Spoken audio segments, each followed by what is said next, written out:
Assalamualaikum warahmatullahi wabarakatuh. Selamat pagi teman-teman. Oke, hari ini kita mau melanjutkan untuk soal yang kemarin ya. Hari ini kita mau bahas soal nomor 5 hari pertama ya kan?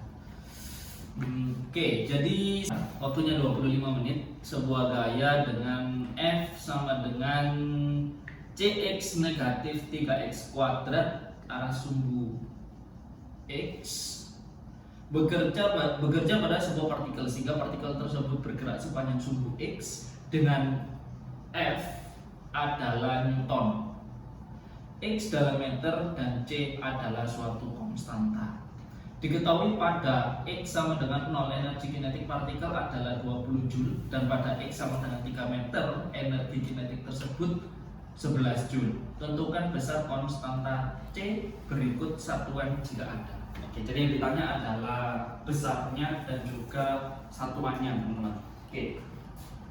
Soal nomor 5. Di situ ada energi, ya kan? Kita coba gambarkan dulu. Ada partikel bergerak. Oke. Seperti biasa kita usahakan digambar dulu lah. Oke, semuanya sumbu ini kan I ya. Nah, ini X. Oke. Kemudian partikel ini memiliki gaya, diketahui ini X, Y, Z, ya. Kemudian ini ke bahwa F itu sama dengan CX negatif 3X kuadrat arah sumbu I. Ya, oke, sumbu I. Kemudian pada X sama dengan 0, ketika X sama dengan 0, energi kinetiknya adalah 20 Joule. 20 Joule. Ketika X sama dengan 3, EK-nya 11 Joule. Benar ya? X sama dengan 3. Oke. Yang ditanya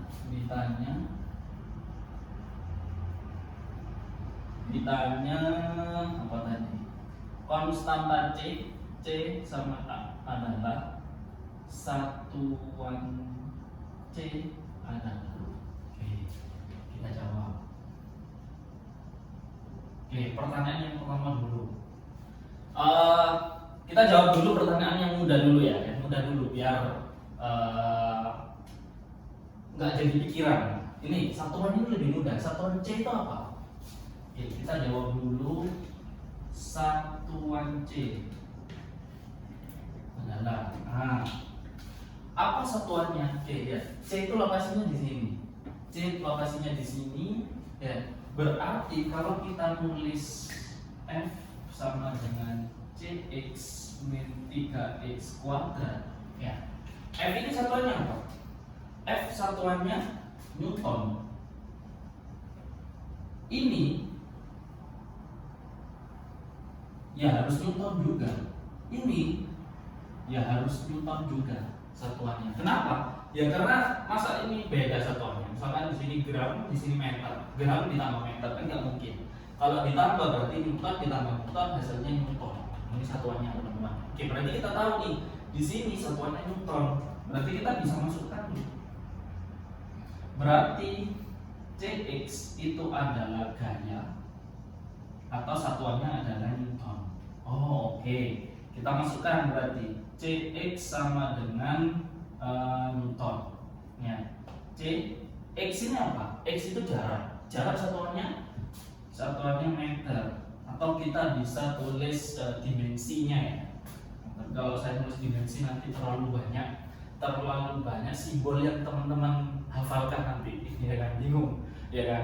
Kita ini rubah jadi dimensi rubah jadi satuan. Ya sini langsung tak jadikan cepet aja ya. X ini satuannya meter, ya kan.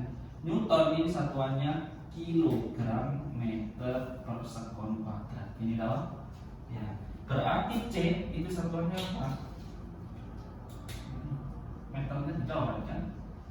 Berarti C itu satuannya kilogram per sekon kuadrat. Oke. Jadi ini adalah C. Jadi kalau ditanya satuannya siapa? Ya kilogram per sektor kuadrat. Dah selesai. Ya kan? Kita kerjakan yang mudah dulu lah. Kalau kita kerjakan yang C, wah ribet. Maksudnya bulat. Ya, sedangkan bulat tapi pikiran nggak fresh karena kepikiran ini juga mungkin. Ya. Ini kan lebih ringan. Ya. Setengah langkah udah selesai. Sekarang kita yang B. Yang B, berapa nilai C? Ya, kan? Berapa nilai C? Nah, ini kan enak udah plong. Yang B, yang ini udah selesai jawabannya. Berapa nilai C? Yang C ini ditanya berapa nilai C? C ini berada di sini. Sedangkan ini yang diketahui adalah energi, jarak dan energi. Oke, berarti apa hubungannya gaya dengan energi? Ada yang masih ingat? Ini W sama dengan F kali delta S. Nah ini ya.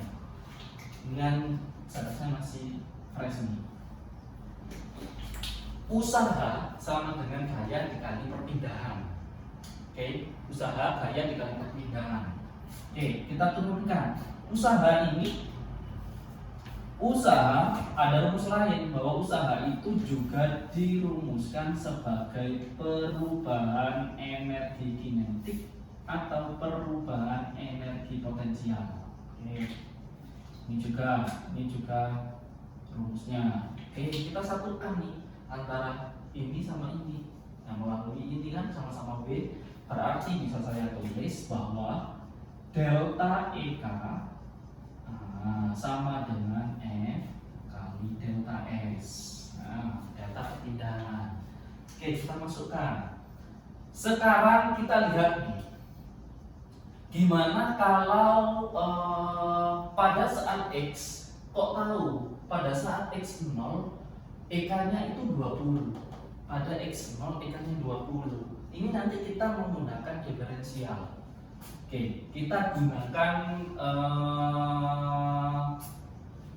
rumus diferensial dan juga rumus integral. Nah, intinya menggunakan limit lah. Kenapa kok limit? Kita gunakan konsep limit. Kenapa? Anggapannya pada saat titik nol, ini kan titik nol nih, titik nol. Dia ada EK-nya. EK-nya itu 20 Joule. Ya, sedangkan di sini kan delta EK. Delta EK itu kan perubahan kecepatan, perubahan energi kinetik, sorry. Sedangkan di sini ada nggak perubahan energi kinetik? Nggak ada. Ya kan, perubahan energi kinetik masih belum ada perubahannya. Ya, di sini masih ada EK 20 Joule. Jadi di awal ini kita menggunakan limit ketika harus dulu ini kita menggunakan value ini limit sehingga kita menggunakan rumus D. DEK sama dengan F ds. Ini teman-teman. Jadi delta ini ketika jaraknya itu udah jelas. Dalam artian misalkan dari perubahan S-nya ini jarak 1 ke jarak 10 misalkan. 1 ke 2 itu kan juga jelas. 2 kurangi 1 ada jaraknya. Tapi ketika berubah jadi D, ini juga sebenarnya selisih. Ya, hanya saja selisihnya itu ketika limit mendekati 0. Dia hanya bergerak sejenak. Nah, gitu teman-teman. Oke, saya masukkan. Jadi delta di sini berubah jadi D. Kalau di sini delta juga berubah jadi D, di sini juga harus berubah juga. Oke, kita masukkan sehingga DEK sama dengan F. Geraknya kemana? Ini kan S ini umumnya, sedangkan di sini geraknya harus sumbu X. Sehingga ini kita ubah dx. Oke. Kemudian kita masukkan nilainya, maka DEK sama dengan F-nya itu kita masukkan Cx min 3x kuadrat. Mas, kenapa harus pakai diferensial atau pakai limit ini sehingga berubah jadi D? Karena apa? Karena F ini masih berupa rumus, teman-teman. Jadi biar ketemu nanti. Kalau teman tidak menggunakan limit, maka bingung. Karena apa? Karena nilai C-nya masih belum diketahui. Jadi di sini kita harus menggunakan limit untuk menemukan C-nya. Dari sini seperti biasa kita integralkan.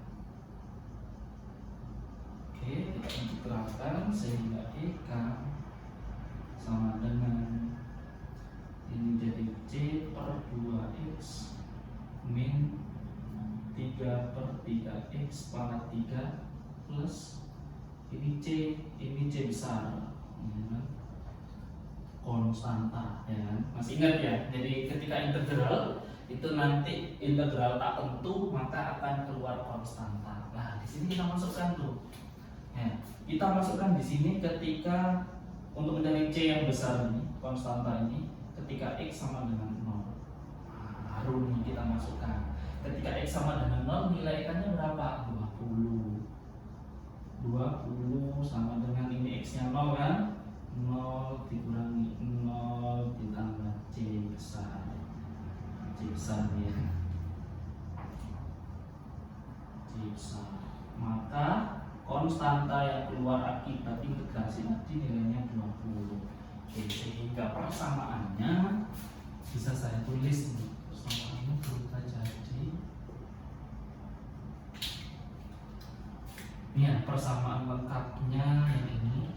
Maka EK sama dengan CX C per 2X min 3 per 3 ini 1 ya, X pangkat 3 plus C besar nilainya 20. Oke, kita udah ketemu nih persamaan EK. Oke, EK persamaannya ini, baru kita masukkan lagi nih, kita akan mencari C. Nah, masukkan aja, ini kan udah ada yang ketahuan nih, ada soal ini. Kita bisa masukkan yang atas, bisa kita masukkan yang bawah. Tapi kalau kita masukkan yang atas nanti ketika X-nya 0, maka C-nya kan hilang kali 0 ya. Maka kita harus menggunakan X sama dengan 3 biar ketemu C. Oke, jadi ketika X sama dengan 3, ya kan? Kita masukkan EK-nya berapa? EK-nya 11 dulu. Oke, 11 sama dengan C kali 3 per 2 dikurangi ini kuadrat ya, CX kuadrat ini.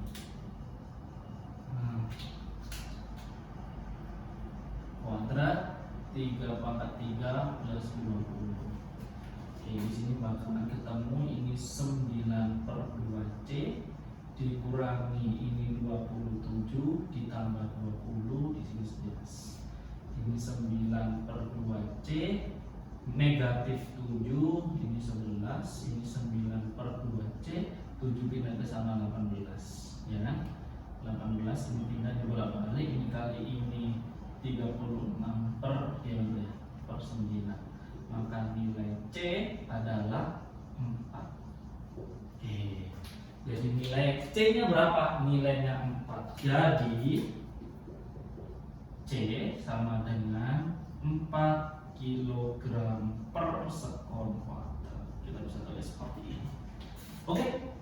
Jadi saya kira itu untuk soal nomor 5. Jika teman-teman ada pertanyaan bisa tulis di kolom komentar. Oke, saya kira itu teman-teman. Sekarang soal nomor 6, hari pertama. Oke, soal nomor 6 hari pertama.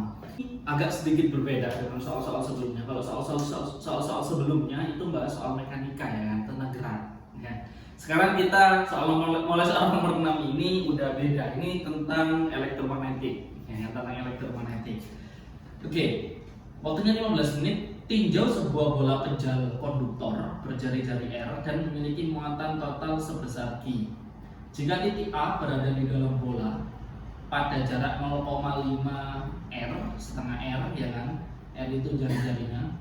Dari pusat bola, tentukanlah A muatan medan listrik di pusat bola, B beda potensial listrik antara titik A dengan titik pusat bola.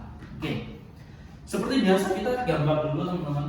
Karena apa yang teman-teman coba refleksikan ya, coba teman-teman gambarkan pergerakannya itu juga akan dinilai oleh ya mungkin dari jurinya ya. Karena penting banget itu teman-teman. Apakah teman-teman bisa memvisualkan atau tidak? Oke, nomor 6. Oke. Ada bola. Ada bola konduktor dengan berjari-jari R.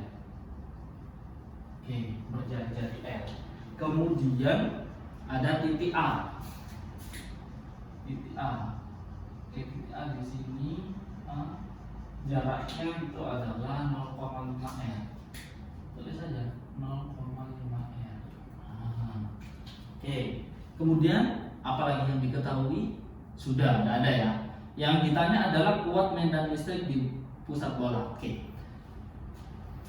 Konsepnya teman-teman, ketika ada bola pejal, misalnya ada bola besi, ya kan, bola pejal itu, bola konduktor pejal itu anggaplah bola besi utuh, ya kan, tengahnya tidak ada rongganya, itu besi itu kan konduktor hanya.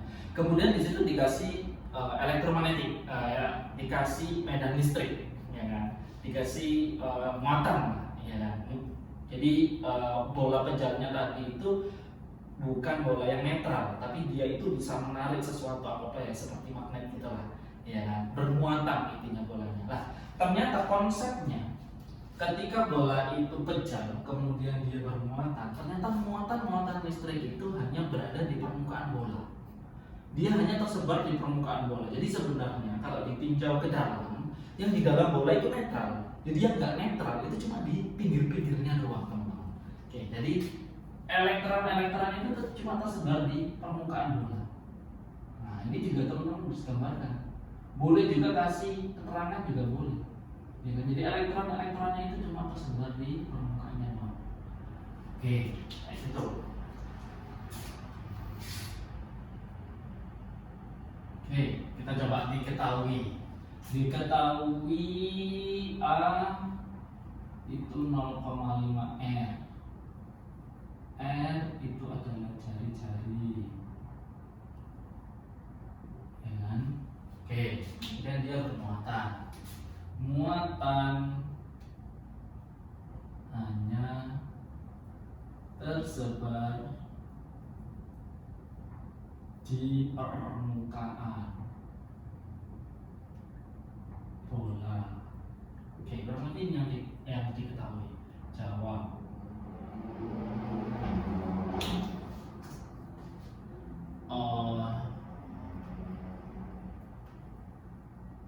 Kuat medan listrik di pusat bola. Oke, jawab. Ditanya.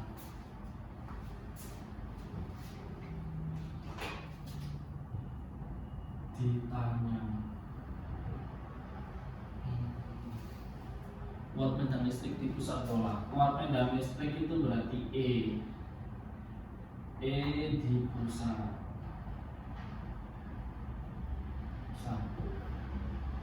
Yang B, beda potensial listrik di titik A. Oke, beda potensial berarti V di titik A berapa, ya kan? Oke, jawab. Oke. Masih ingat teman-teman dengan rumus ini hukum Gauss, ya kan? Jadi Gauss itu menyatakan bahwa flux, ini bisa kita tulis flux lah. Flux magnet itu adalah banyaknya garis-garis medan magnet yang menembus suatu luasan. Oke, ini rumus gampangannya ya. Oke, mudahnya seperti ini. Bisa kita turunkan juga, flux itu adalah Q, muatan listrik yang dilingkupi. Jadi muatan listrik yang dilingkupi oleh suatu luasan tertentu. 0 sama dengan ininya V-nya E di A.